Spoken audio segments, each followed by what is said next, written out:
Welcome back to Experience the Difference, our new podcast here at Oxford Dodge. I'm here with Sydney, Deb, and Tessa here today. And to start off, can you tell us how long have you been in the car industry for? I am Deborah Mills-Beauchamp, and I've been in the automotive and power sports industry for 24 years. I am Tessa, and I am in my 4th year of sales at Oxford Dodge. And how did you get into car sales? Sydney?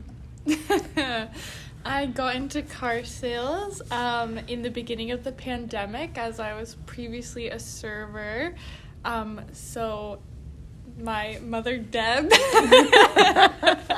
Who is here today. Mommy Deb helped me get my foot in the door. And here we are. And I started in the industry about 24 years ago. Have always loved cars. From my very first car when I was 17 was a Trans Am, so it kind of spoiled me and kind of got me in the sports car field. And then honestly, I was working 3 jobs, married with and working a lot. So I saw an ad come up to work at Saturn with no experience needed. So I went and interviewed for that and ended up getting the job and have been in power sports and automotive ever since.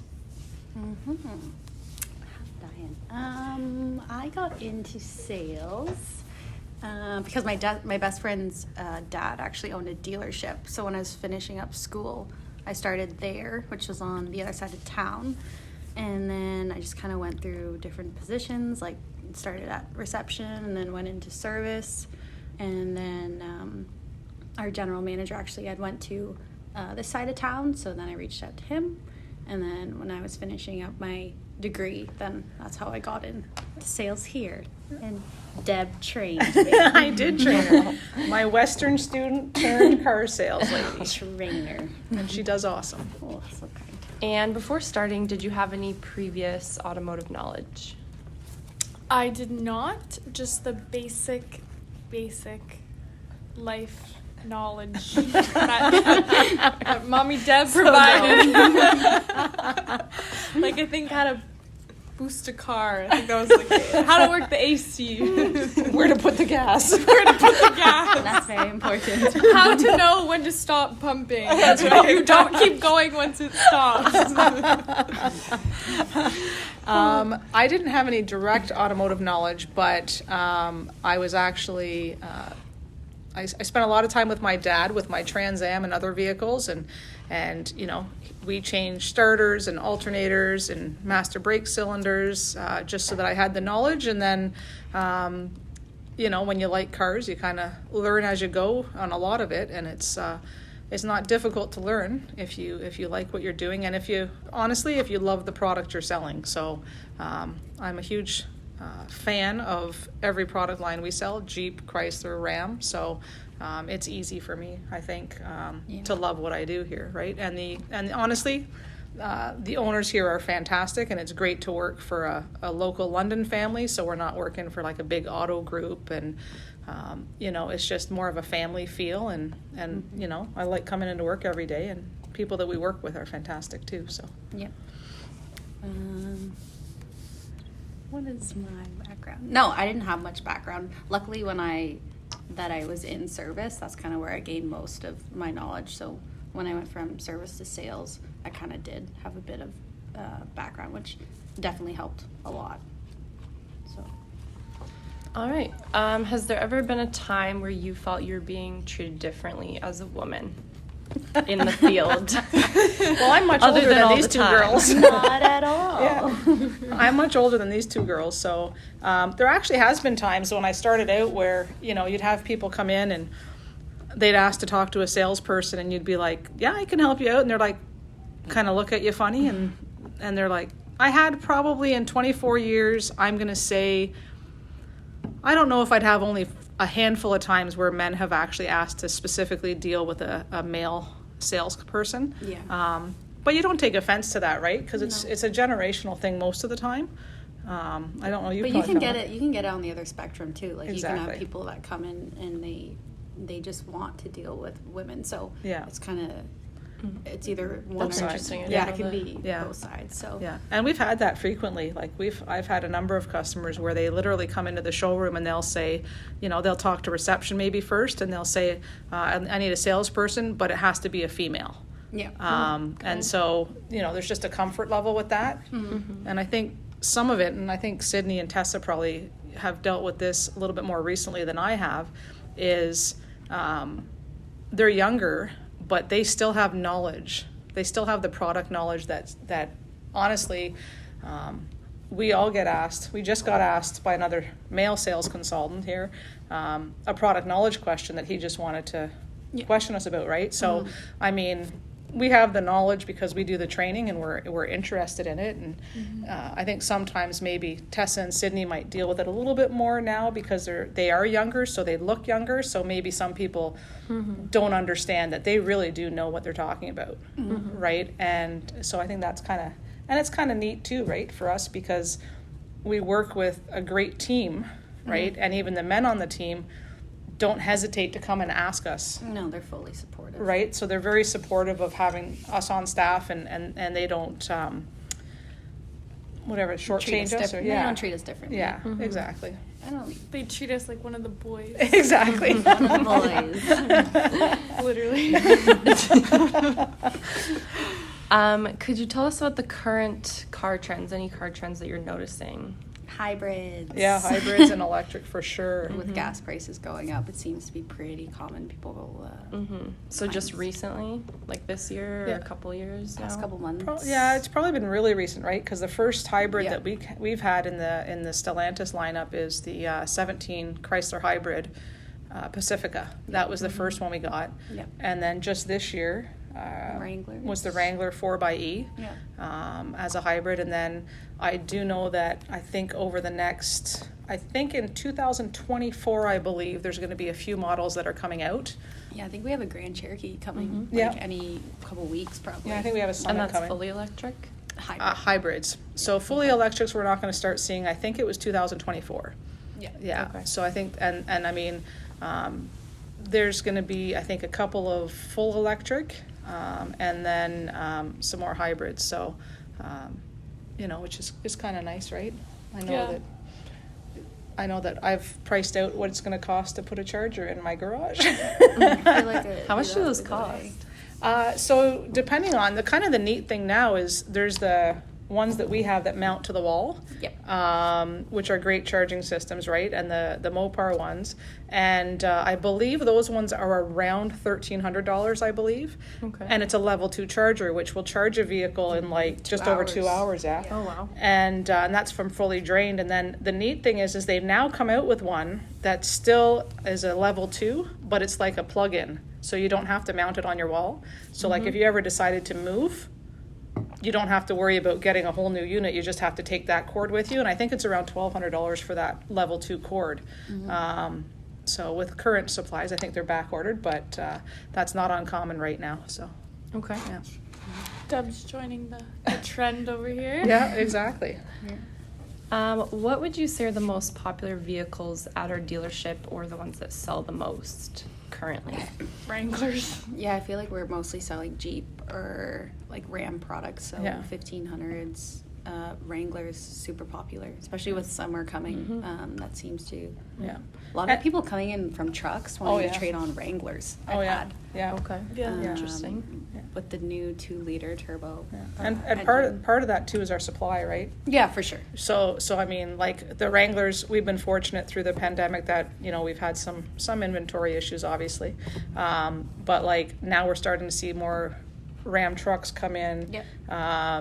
And the Wranglers, but and even the Pacificas now the vans and the Chrysler Grand Caravans are starting to come in slowly. Yeah. But yeah, so it's It's been crazy. Like the new body style Grand Cherokee too. Like how many do we have in the lot? And then I swear in the last They just couple weeks disappeared. they're gone. Like like luxury buyers coming in and trading in Mercedes and Audis and Yeah, exactly. We have an Infinity right now, right? Like, Yeah. So I mean, it's one of those things now. The things that have changed recently in the pandemic is because of supply issues. Is that good or bad? You really don't have a lot of time to think about a vehicle. No. If you come in and you see it and you like it, you're really hard pressed to wait, because if you just want the night to think about it, I think all three of us, Sydney and Tessa and I, right? We all have customers, and we're okay if you want to wait. Yeah. But like, you have to understand that there's a high potential that you may not get it, because we've got 16 salespeople. Yeah. And I think it's happened to all three of us, where you have somebody in today on a vehicle and they want to think about it, and I completely understand that thought process. Yeah. But then an hour after they leave, it sells to somebody else, and we've got nothing to replace that. So that's kind of one of the other trends. Yeah, with the market, Right? for sure. Yeah. How would you say that you balance work and home life, and do you work after hours?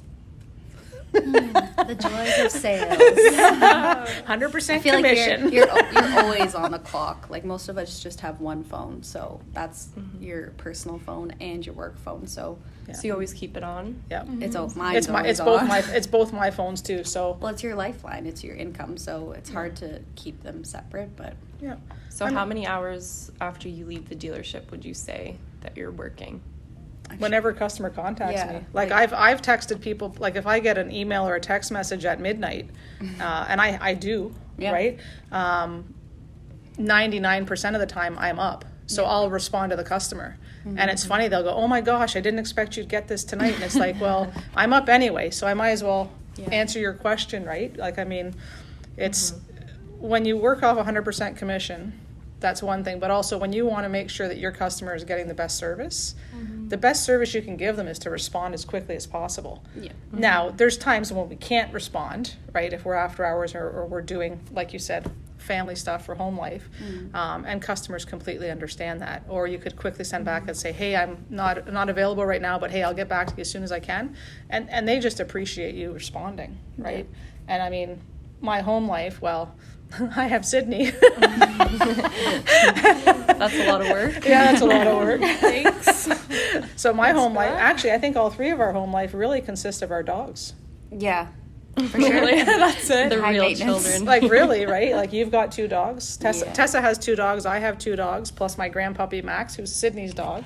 And then we have, other dogs within our group, right? So, I mean, we're a pretty big dog dealership, right?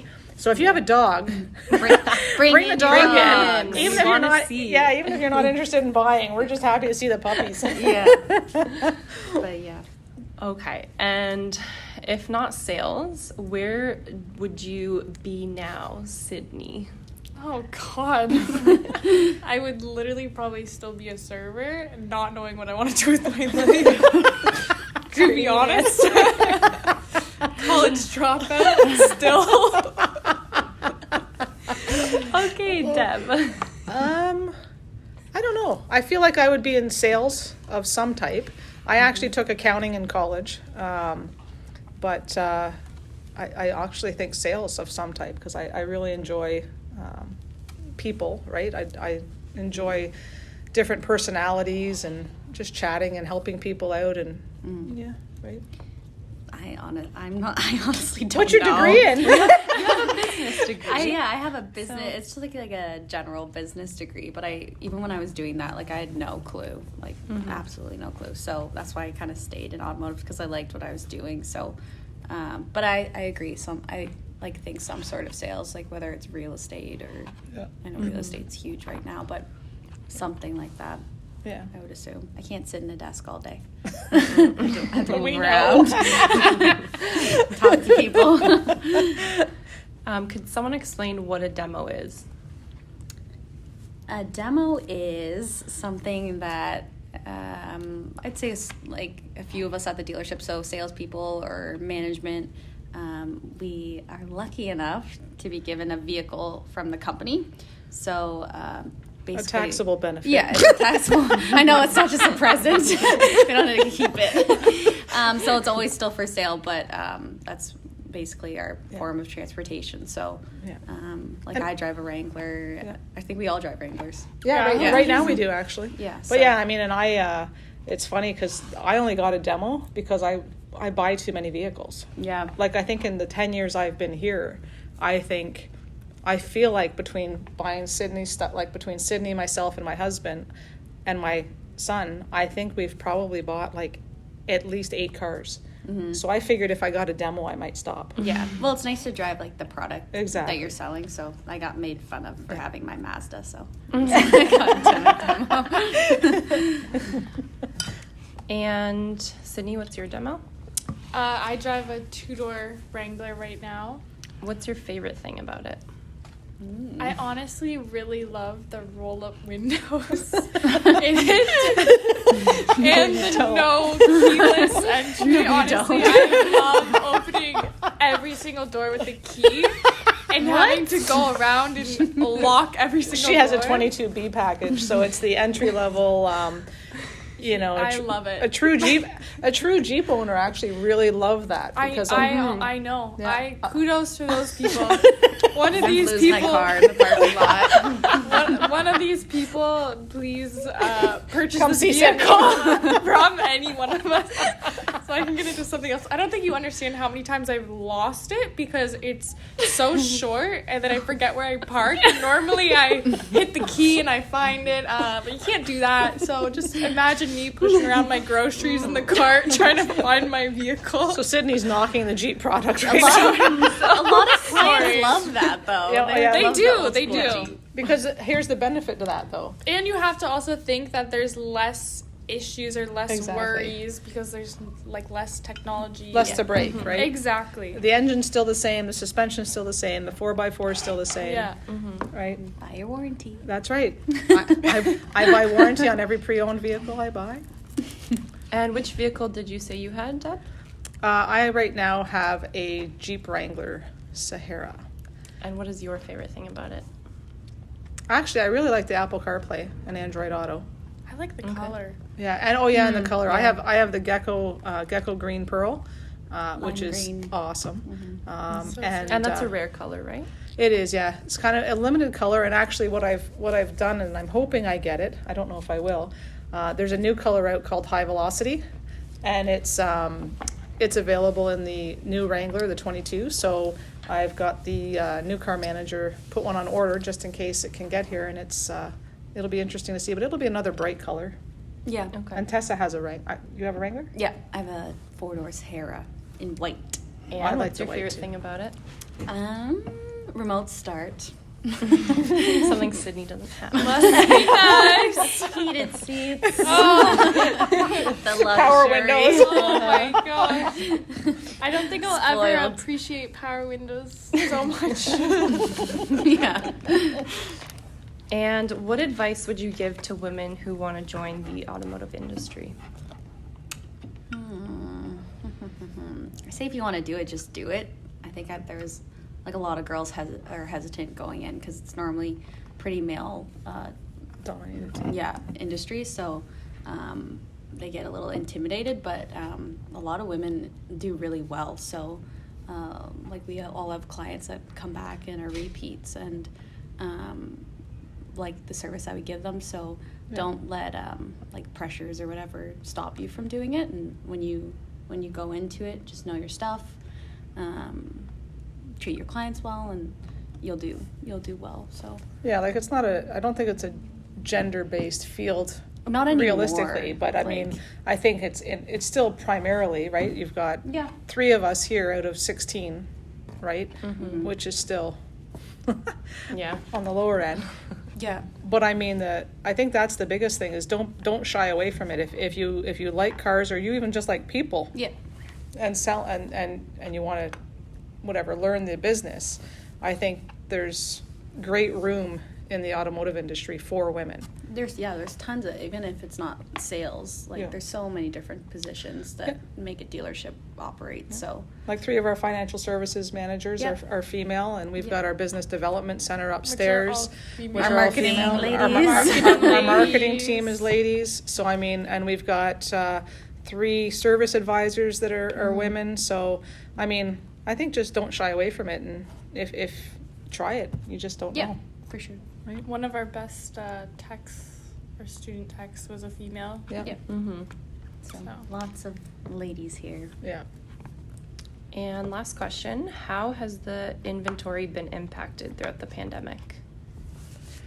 So we were pretty fortunate to have good inventory at the beginning, and we had a lot on order, and kind of as we've gone through it, we've really tried to focus on getting inventory. So we've had programs on for a bit now called Buy Your Ride.